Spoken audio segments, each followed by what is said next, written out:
Bloomberg, North America's biggest petroleum pipeline, is in a race against time to overcome a paralyzing cyber attack before regional fuel reserves run dry. Colonial Pipeline said segments of its Texas to New Jersey line are being brought back online in steps, and substantially all service should be restored by the weekend. The pledge eased some of the most immediate concerns about fuel shortages in major population centers up and down the U.S. East Coast. The question now is whether regional inventories held in storage tanks are enough to satisfy demand while Colonial works on resuming operations. The conduit has been shut down since late Friday, prompting frenzied moves by traders and retailers to secure alternative supplies. On Monday, the Federal Bureau of Investigation pointed the finger at a ransomware gang known as DarkSide. The pipeline hasn't suffered any physical damage and no fuel shortages have been detected, a White House official said.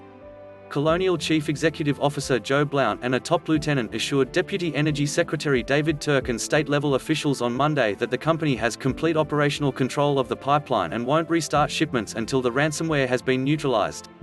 Bases, refineries. In an 18-minute virtual meeting, Blount said shortages may develop in some markets but said Colonial is working with refiners, marketers and retailers to prevent those, according to a person involved with the meeting who wasn't authorized to speak publicly about the discussion.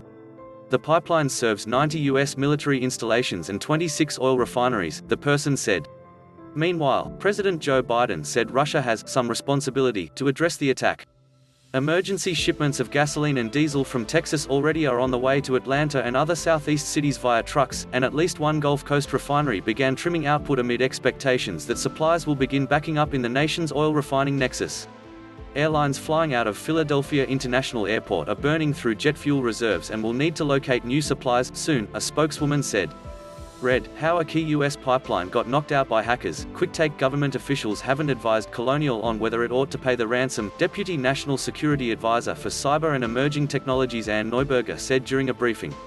New York prices. The national average retail gasoline price rose to $2.967 a gallon on Monday, a 2.4% increase from Friday, according to AAA. The premium for wholesale gasoline in the New York area expanded to its widest in 3 months. The attack came just as the nation's energy industry was preparing to meet stronger fuel demand from summer travel. Americans are once again commuting to the office and booking flights after a year in lockdown.